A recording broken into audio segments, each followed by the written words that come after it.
Thank you so much, Mr. Saraf, for accepting our invitation and to be here at the podcast. Such a pleasure having you here. Thank you. Thank you very much, Gaurav. It's been a pleasure. What should I call you? How should I address you? Is it Just Dilip, call Mr. me, Saraf? Dilip. Just call me Dilip. Yeah. Thank you. Thank you. Dilip, I've been following your work. I've been following up the kind of good work, the kind of coaching that you're doing, what Uh-huh. you write on LinkedIn. I've heard a lot about you, the kind of work that you're involved in. At least I don't know of anyone in the coaching sphere who is handling the number of clients that you are handling. I don't know of anyone who's handling people from different geographies as you are handling. So there's Mhm. lots that I would like to ask from you. Right. But before we get into that space, would love to hear from you. You got into coaching way back in the year 2001. Yeah. Yeah, the industry was at a very nascent stage at that point in time. How did Right. you end up in coaching and why did you decide to stay in that space for so long? Okay. No, I think those are very good questions. So let me go back to how it all got started. Uh, my first inflection point in my career was when I was 50 years old, just about 50, and I was head of engineering of a major division of a $2 billion company. And suddenly they decided to shut down the division. And I had a Hmm, team of about 100 plus engineers and other staff. And all of a sudden, we're out of work.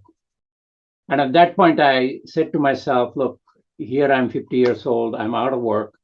I could probably get another job as a VP of engineering.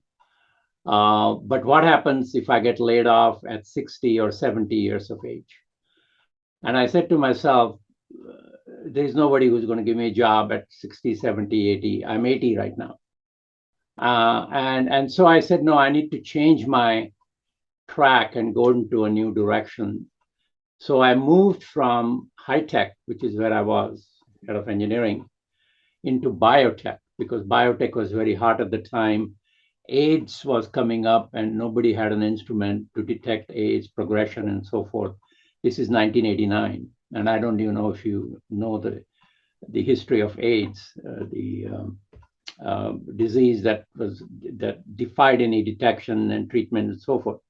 So one of the biotech firms president was giving a talk about developing an instrument to detect AIDS, and I happened to be sitting there in front of him in a major audience, and he said, "Oh, well, in 6 years we're going to have this instrument." And I caught him after the meeting. And he said, "Why does it take 6 years to do something like this?" And he said, "Well, you have to develop research, clinical trials, FDA approval, all of those things take even longer than 6 years." I said, "What if I showed you how to do it in 3 years?" And he said, "How can you do that?" I said, "Hire me and I'll tell you." So I made a switch as a consultant in biotech, and I knew nothing about biotech at the time. And we got that out in 3 years.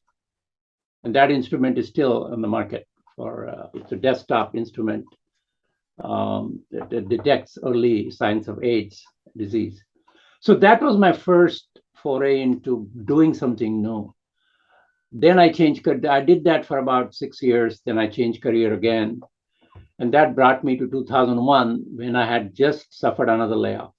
I was hmm, laid off again because of downturn. hmm, And I said to myself, this is going to be a repeat pattern for anybody in technology field, biotech, high tech. So hmm, I said, why don't I become a career coach? Because by then I had reinvented myself 4 times in my career.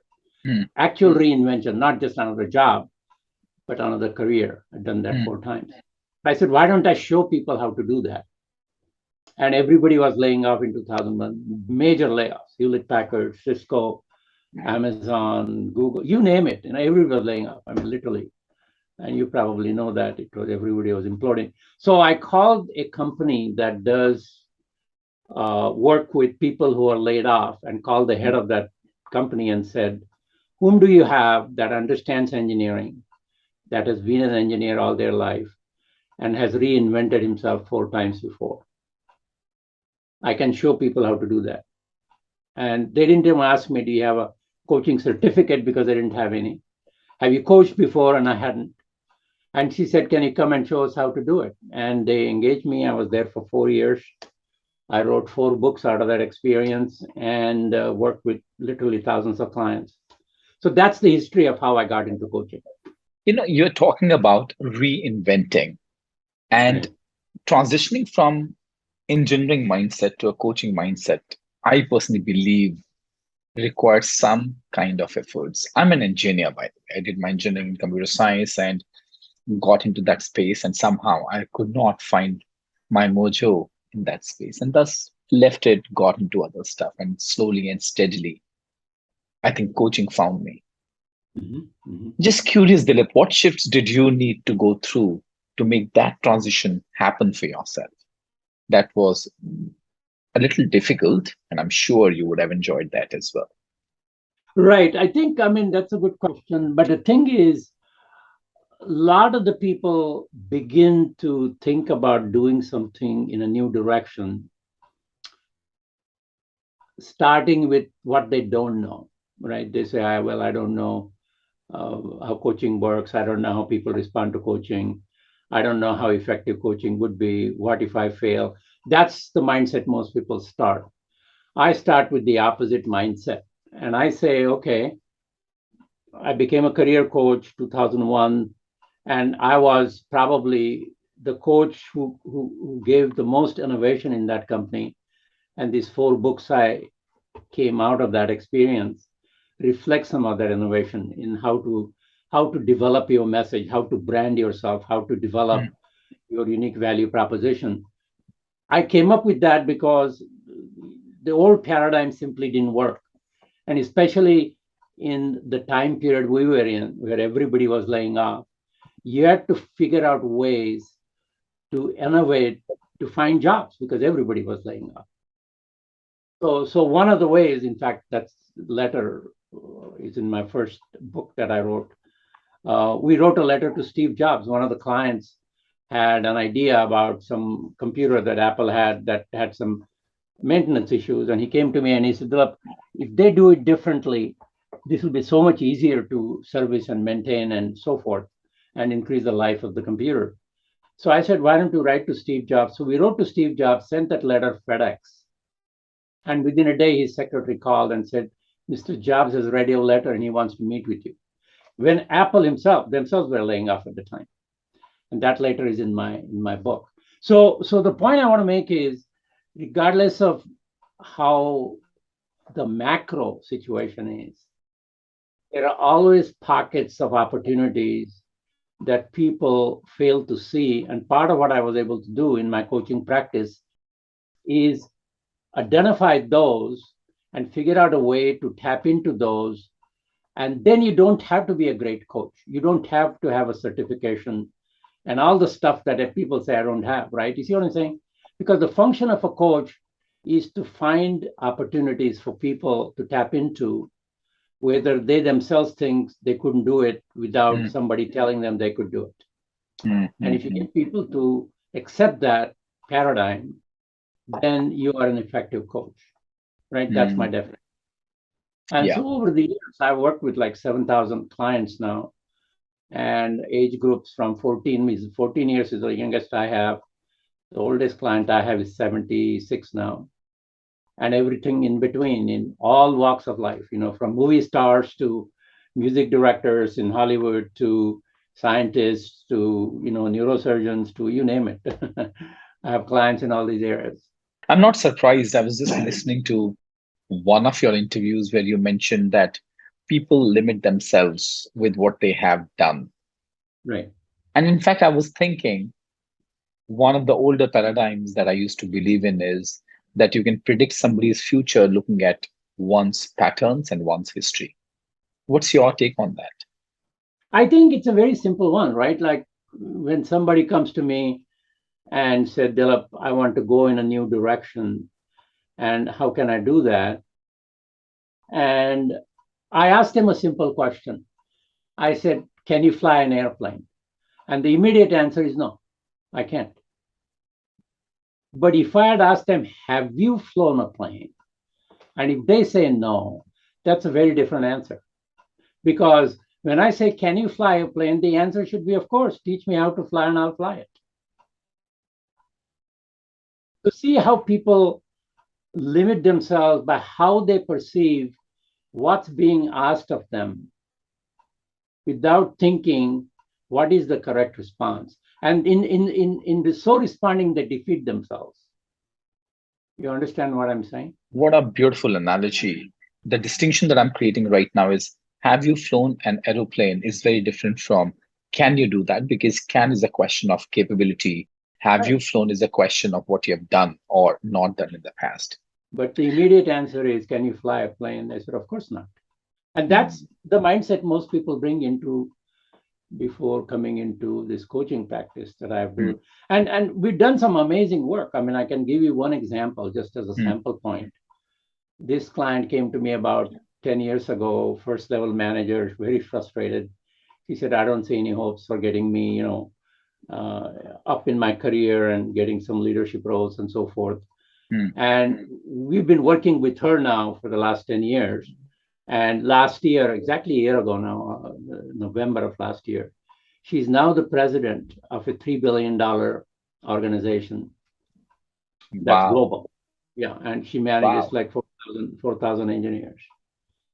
And we went through step by step into her career. And so, just to give you an example, I'm not bragging about it. I'm just saying, and she's doing a great job. I mean, she just can't contain herself in Mm, how she's able to do things that her predecessor had completely failed to do, who mm, was highly experienced, a lot of brand around him and so forth.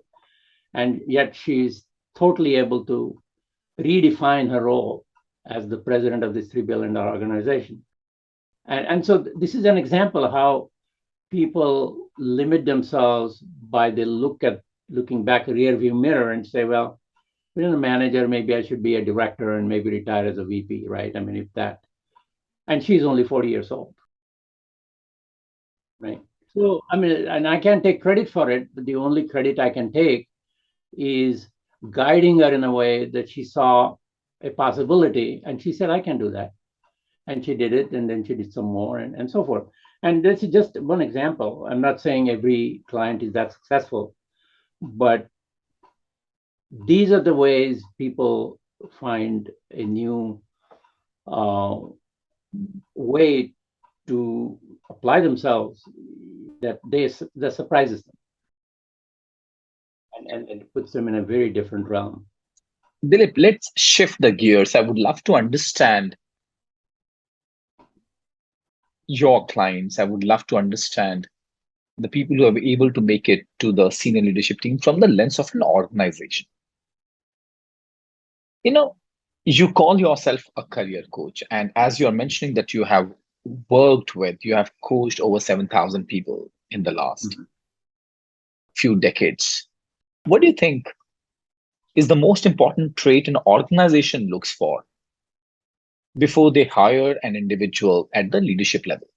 Okay, so the question is, there are different levels of leadership responsibilities, right? I mean, depending on where one looks to put a leader into the organization, and also depends on what cycle the business is in and the Mm, business cycle's needs in terms of leadership drivers for that mm, organization to mm, grow, to mm, scale, to turn around, whatever it is, because it's a constant, challenge for a business in different stages of its evolution.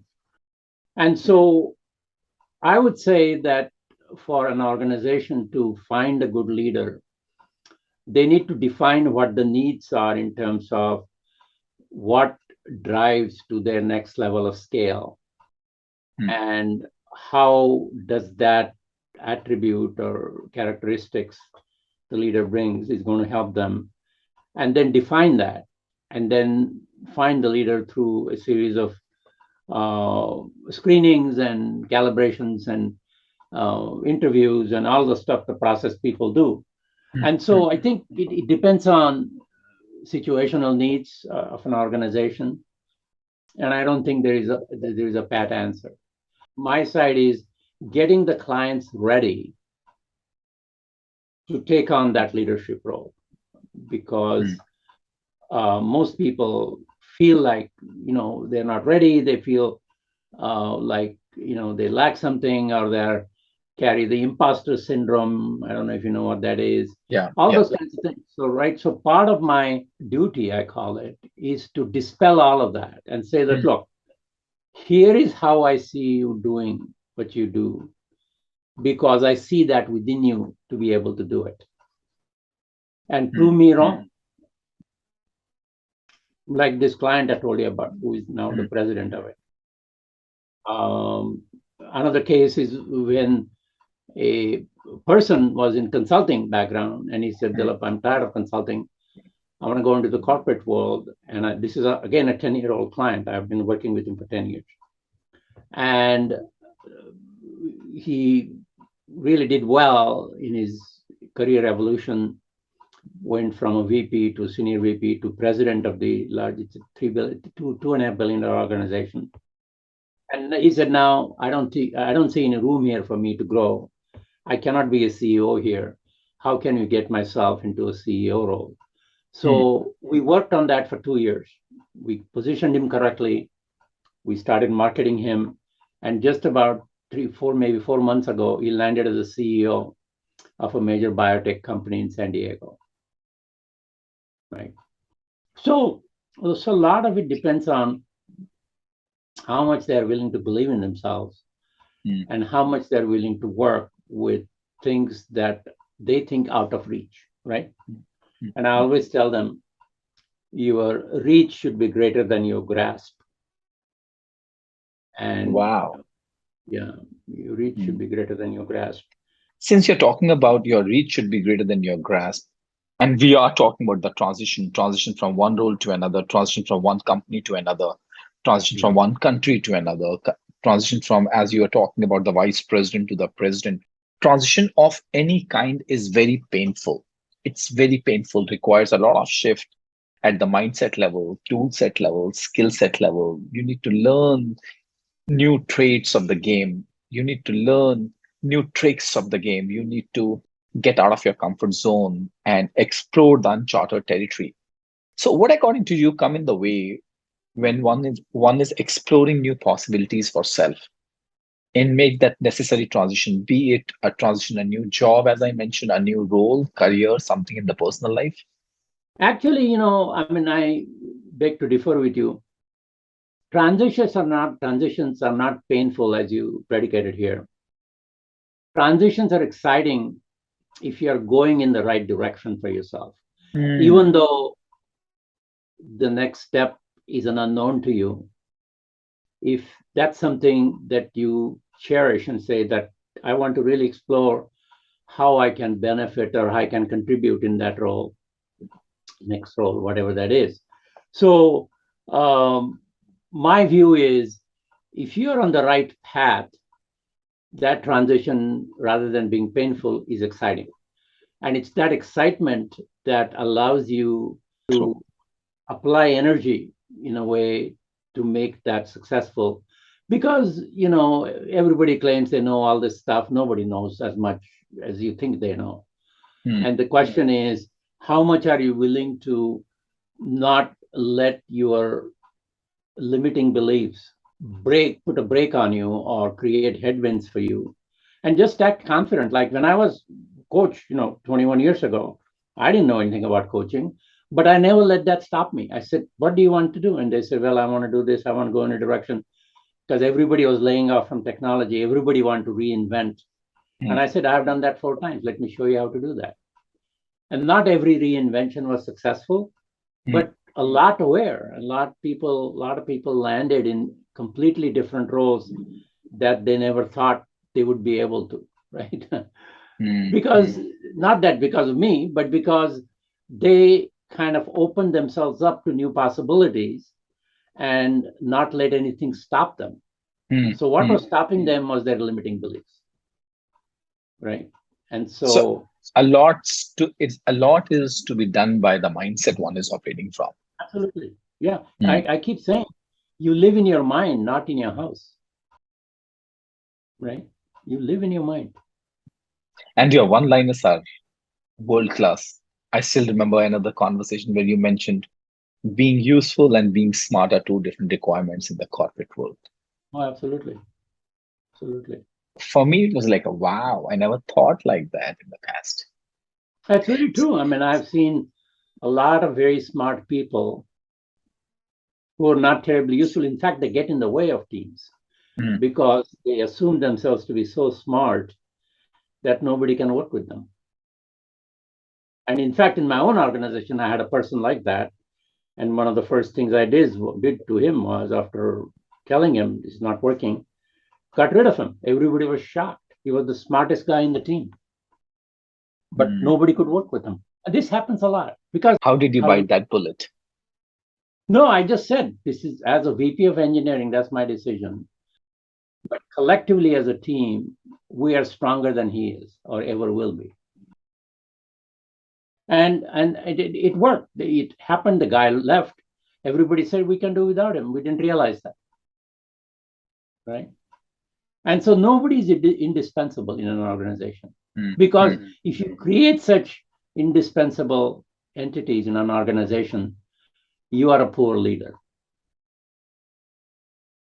Any organization, effective organization, should be totally immune to any indispensable entities. Yeah, yeah. And I think that gives birth to toxic behavior in an organization. It does, and it promotes it. It promotes it. And also, the other side is it also promotes mediocrity, right? Yeah, Then yeah. mediocre people say, oh, I can get away with it. I mean, if you can get away with it, I can get away with by cruising, just going along with everybody and doing the minimal amount of work. And that happens a lot. That happens a lot. In fact, I don't know if you read this Gallup surveys and so forth. 80% of the people, employees across the world, this is a sample of 60 to 70,000 people across different organization levels, different verticals, different countries, all of that.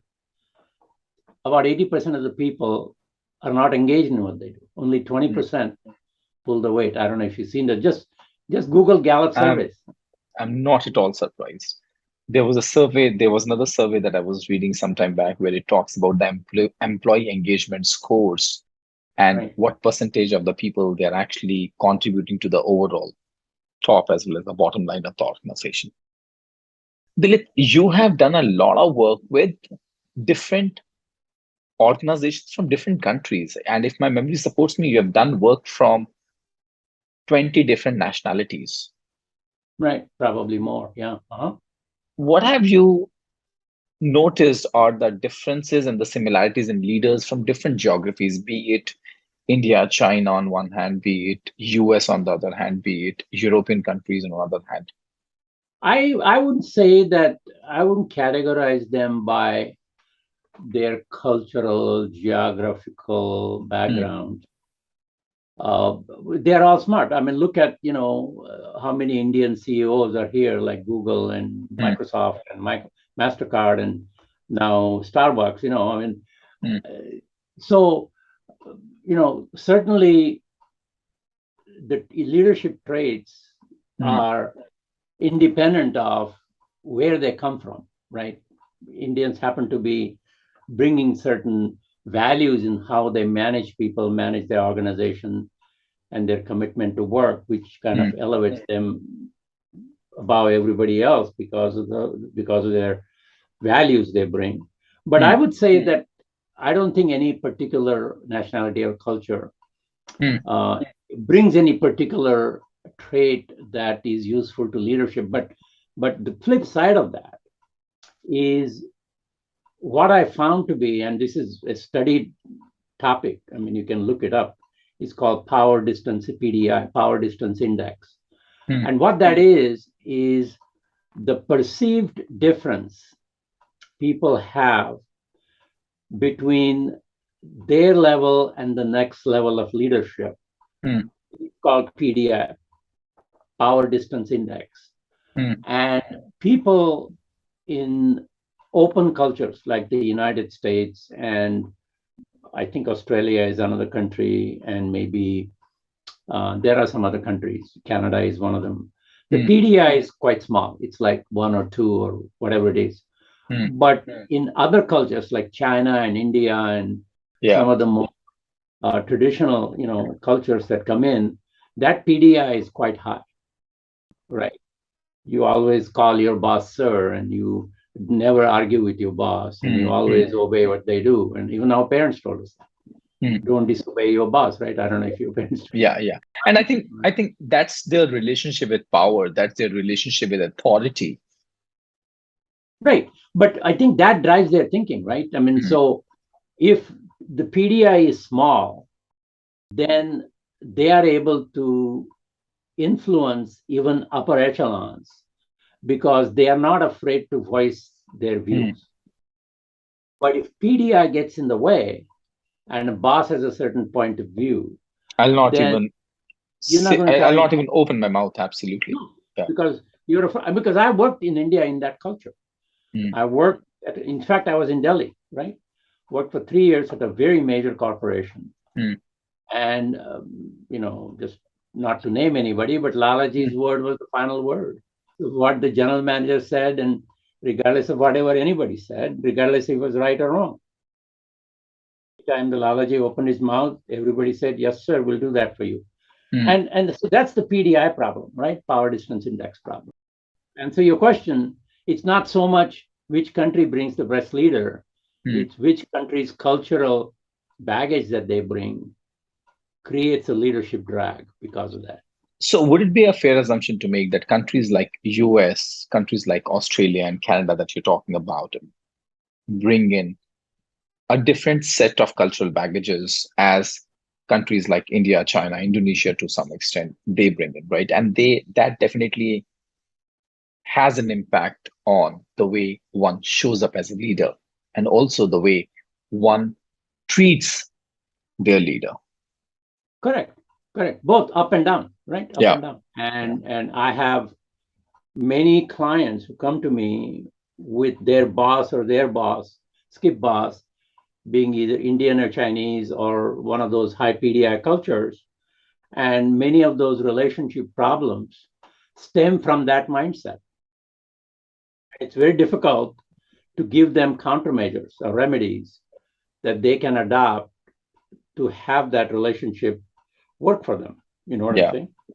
Oh, absolutely. Because, when you work with any organization, 7 out of 10 companies will tell you that we have the most technically savvy people working with us. They are exceptional when it comes to the functional expertise. They are really great when it comes to technical acumen that they bring in. But when it comes to dealing with people, that's where the challenge is.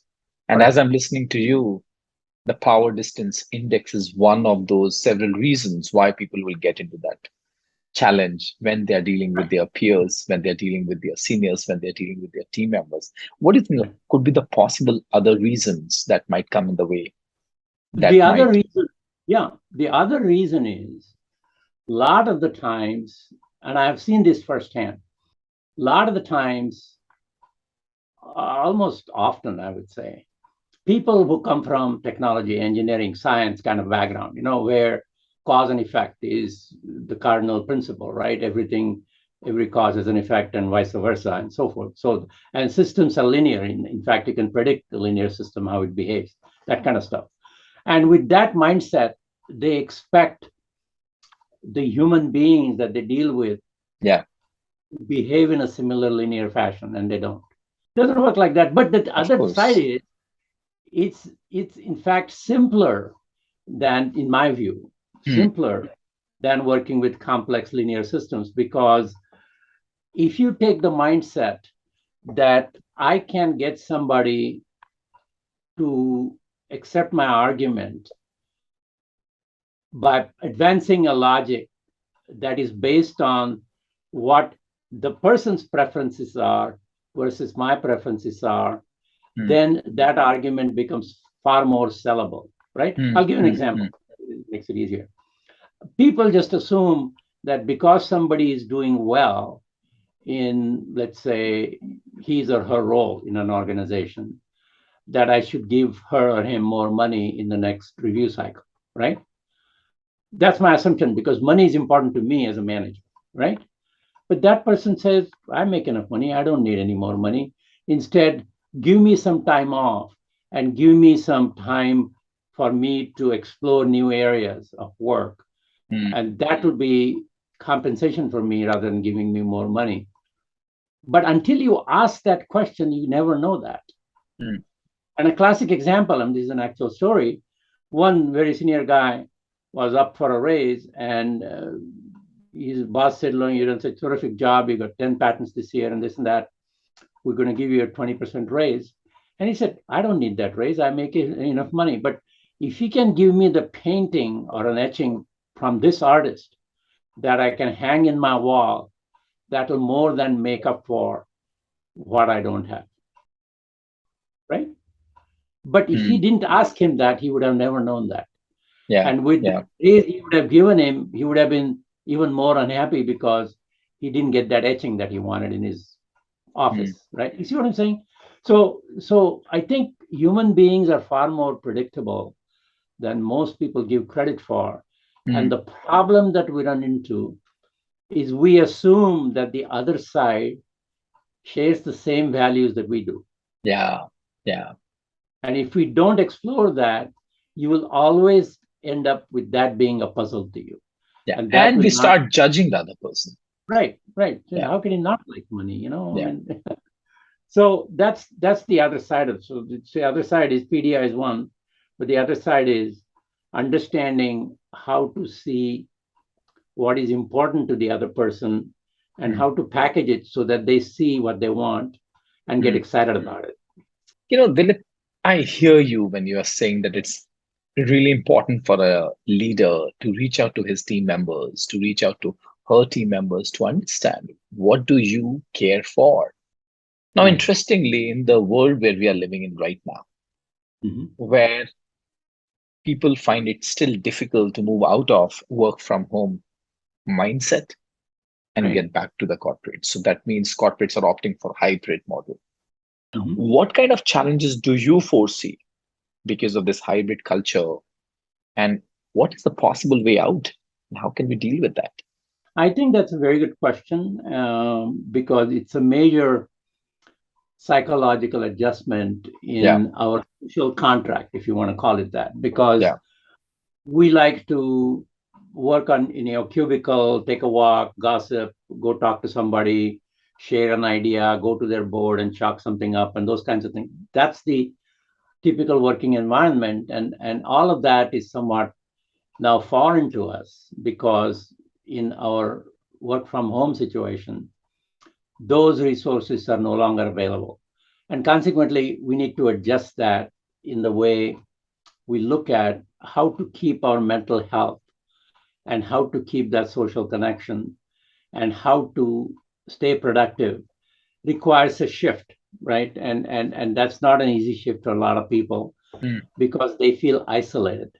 So there are several antidotes to that, several countermeasures to that, which is instead of getting on a Zoom, call somebody one on one and say that, look, I just want to check with you, Jim, how you're doing. I know that you lost your uncle 2 years ago to COVID. Are you still affected by that? It's somewhat of a personal mm, connection with that. Or say, I just thought of something that you had told me in one of our meetings one time ago that your son had ADHD. And I just came across a resource that tells me that there are ways for young kids to overcome ADHD or at least to mitigate it. And I just sent you that link. See if that's useful to you. In other words, we need to find ways to keep that human connection, right? mm. So that we don't feel alienated. And there is a TED talk actually. I'm trying to remember the title of it.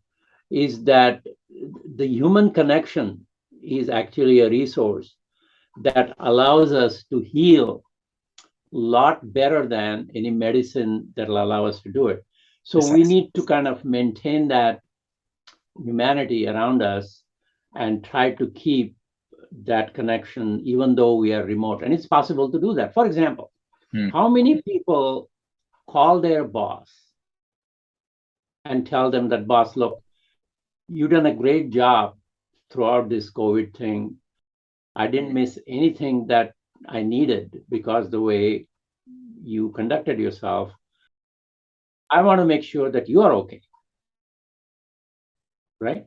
Tell me what I can do Yeah. to appreciate what you've done. How many people will do that? I don't think so. But You know, imagine the power of that. Imagine the power of that. mm, Calling your boss or sending him a note, sending her a note and say that, look, Sally, your support has been invaluable. And I wish more bosses were like you. Just imagine the power of those two sentences. Yeah. Total surprise. When it comes to you as a total surprise. Yeah. This is Right. really interesting because some time back I wrote a post on the LinkedIn where I mentioned that we talk about that so and so organization has laid off so many employees. Right. Why don't we talk about that this employee left this organization because of another 5% hike? Why Yeah. don't we talk about that this person, when he applied or when she applied for a job, he already have 4 offer letters in her hand? Why don't we talk about that? We always talk about what a leader did to the team member. We don't talk about what a team member has done to the leader. And I think Correct. that's where I think at times we get biased. We get biased. And that's where it's extremely important, as you are mentioning. Can I write a message to my boss and saying, boss, you know what? For the last 2 years, you've been really kind. You supported us the way you did. And just curious to know, how have you been holding on to this? How is your life going on? How are you, with whom are you sharing your challenges? And you can do that all the way up to CEO because, Mm, I mean, I'll give you a simple example how trenchant it is, how poignant it is. When Steve Jobs really broke through, came back to Apple the second time, broke through and launched these, iMacs and all these computers, and Apple was profitable again. And you remember this is circa mid 90s, right? And the board of directors was so impressed with him that they gave him G4, Gulfstream 4 aircraft as a gift, right? Which is worth $100 million or more, right? And one thing Steve said as a result of that, which is interesting, he said that they gave me this $100 million aircraft, but not single board member told me that I was doing a good job. Think about that. Just verbally, just tell me. mm, That's all they had to say. They didn't need to spend $100 million on a jet mm. craft. So even for people at that level, this is Yeah. important to them, Oh, it is, of course, and it'll always remain, I guess. right? Mm. But we think we need that from up above, which is not true. Yeah, Anyway, so it does, Dilip. Thank you. Thank you so much. Dilip, as we have been talking about, and I mentioned that you have been coaching so many people in different parts of the world, in different industries. mhm. It's very important for a coach to enter a conversation from a space of nothingness, being totally Sorry, empty, space of what? Space of what? nothingness. Nothingness. Yeah, okay. Yeah. So, how do you ensure that you keep yourself empty in every conversation that you have with your coaches? By empty, you mean open? Is that what you mean? Open and neutral, not carrying Well, your own baggage from the last I don't. conversation. I guess I don't fully understand the question, but here is what has worked for me that I can tell you. Hmm, Number one, try to understand the problem the client is articulating and try to codify that with something that is known to you.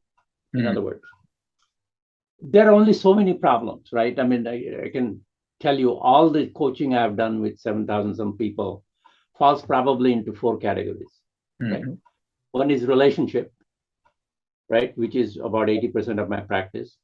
One is mismatch between what they want to do versus what they're really doing, which is a hmm. competency issue, which is about Yeah. 5-7%. Number three is higher ups not appreciating the value they bring and Hmm, rewarding them accordingly. And number four is not sharing a career growth path for them that actually works for them. I'm not saying there's only 4 categories, but Mm. I would say that if you take these 4 categories, that's 95% of my practice, right? So the point I want to make is that once you understand and codify these kind of needs people have Mm. around their development, right? Keeping an open mind and listening to them and saying, okay, it looks like you have a relationship problem with your boss because I think you're not communicating at the same level. Mm. And maybe you should try this and maybe you should try that. And once again, I don't tell them what to do. I suggest them what might work for them. And there is a difference.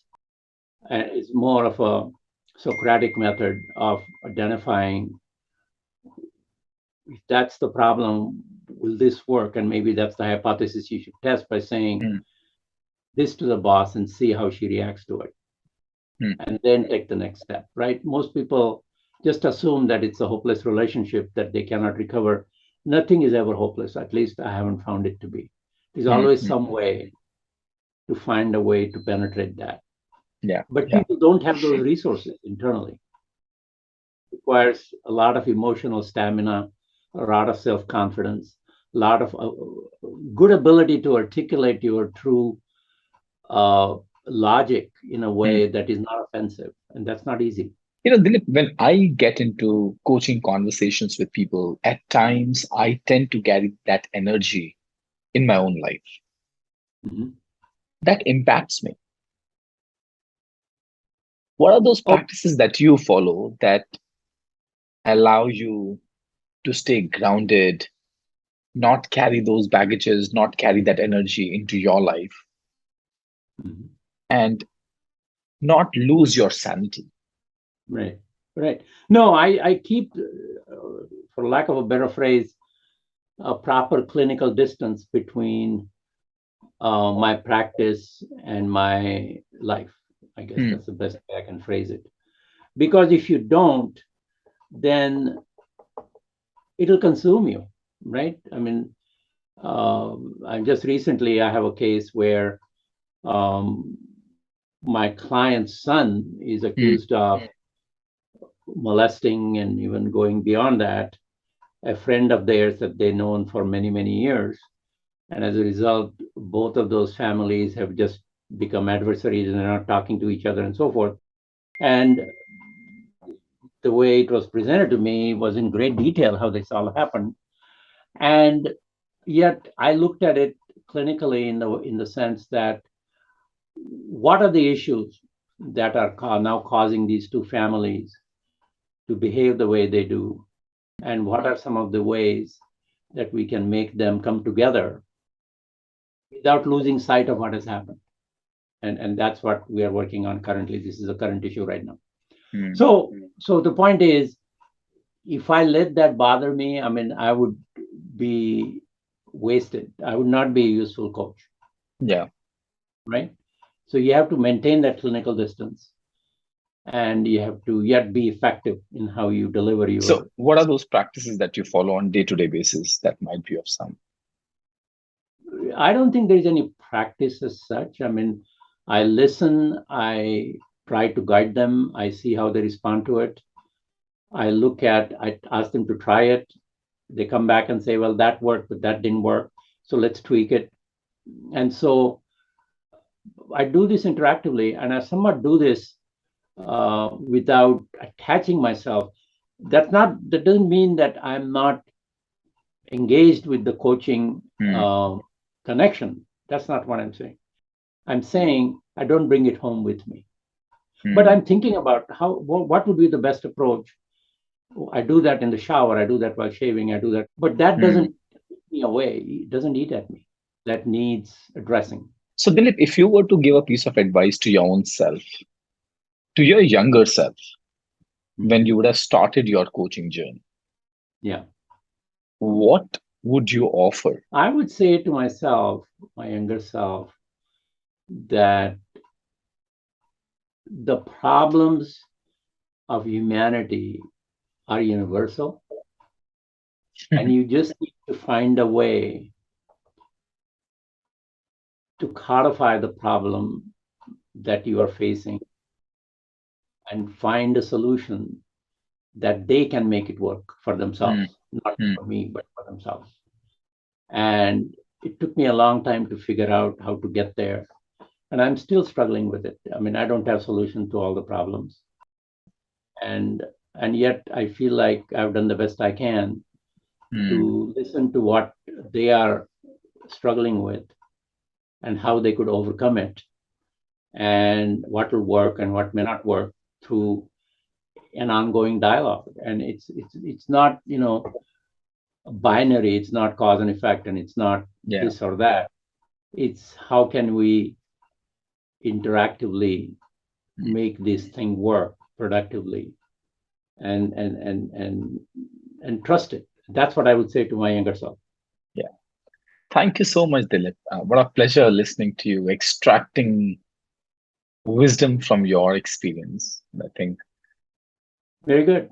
Thank you. I enjoyed the talk, and hopefully we can stay in touch. Looking Namaste. forward. Thank you so much. Bye now.